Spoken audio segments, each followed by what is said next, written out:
नमस्कार। आज हूँ अगस्ट 25 तारीख सोमवार। मुझे आसी अमित ओडिया टीवी रे आज सकाल ताजा खबर। आसतु जानिबा आजिर खबर गुड़िक विषय रे।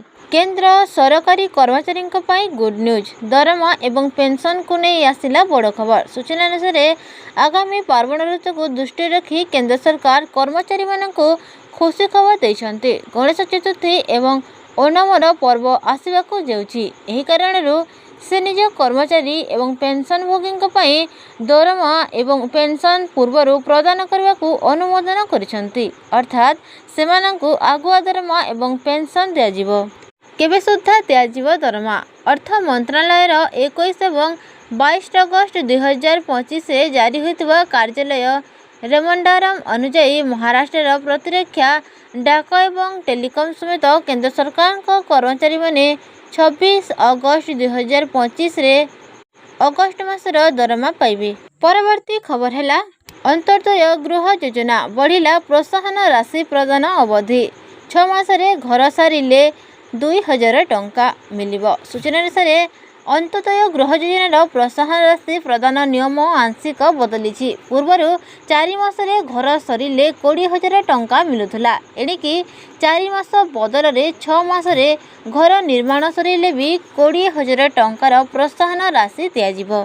सही बोली मास बदल में 8 मासरे घर सरिले 10,000 टंकार प्रोत्साहन राशि मिलिबो बोली पंचायत राज विभाग पक्षरु विज्ञप्ति प्रकाश पाइछि। आधार पेमेंट ब्रिज सिस्टम रे समस्या जोगु अंत्योदय गृह योजनार हिताधिकारी को घर निर्माण सहायता मिली पारु नथिला। बहु हिताधिकारी विलंब रे द्वितीय किस्ती टंका पाइथिले। एथिपई अनेक स्थान रे घर निर्माण आधार रे अटकी थिला। परवर्ती खबर है पिलांक खुशी कहिले न सरे 2 दिन करिवे मौज। राज्य रे 25टी स्कूल टी छुट्टी। पिलांक पई खुशी खबर। राज्य 25टी स्कूल छुट्टी पई घोषणा। सूचना मुताबक 4टी पंचायतर 25टी स्कूल छुट्टी पई घोषणा होईछि। 2 दिन पई स्कूल छुट्टी। बैतरणी बन्य जोगु स्कूल छुट्टी घोषणा कला प्रशासन। एथिपई भद्रक सड़हा अर्जुनपुर हसीनाबाद प्रधानी रे पंचायत रे स्कूल छुट्टी घोषणा होईछि। एही 2 दिन परे भी बुधवार गणेश पूजा पई बंद रहिबो स्कूल। परवर्ती खबर है बैंक रो लोन आनिबा पई एही लोकंकर दरकार पड़िबनी सिविल स्कोर। केंद्र सरकार कले स्पष्ट घोषणा। सूचना से बैंक रो ऋण नेबाकू चाहुतबा लोकंक पई एक बड़ खबर। केंद्र मंत्रालय स्पष्ट करिछि जे ऋण नेबा पई आरबीआई कोनोसी सर्वनिम्न क्रेडिट स्कोर स्थिर करि नाही। प्रथम थर ऋण नेउतबा लोकंक पई बैंक ऋण पई सिविल स्कोर आवश्यक नुहे। Minister of state for finance Pankaj Chaudhary RBI रा मत को दोहराए बैंक गुड़ी को स्पष्ट भाव में कही जे बैंक गुड़िक प्रथम थर ऋण नेउतबा लोकंक ऋण आवेदन को प्रत्याख्यान करिपारिबे नाही।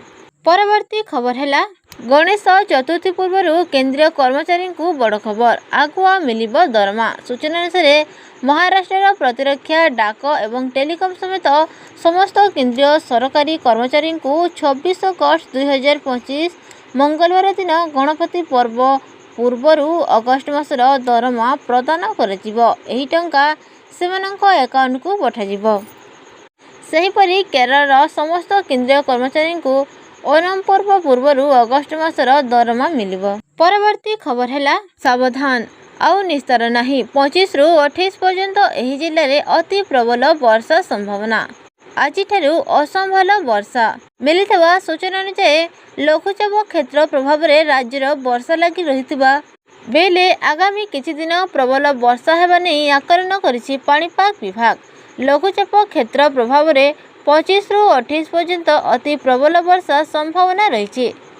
तेबे वर्षा पवन को दृष्टि रखी मत्स्यजीवी को समुद्र को जीवाकू बारण कर ऑरेंज और येलो वार्निंग थिबा जिला प्रशासन को सतर्क रहबाकू परामर्श देछि आंचलिक पाणीपाग केंद्र। सूचना अनुसार 25 एवं 26 तारिख रे दक्षिण एवं पश्चिम ओडिशा रे प्रबल वर्षा होई पारे। किछि स्थान रे भारी वर्षार आशंका रही।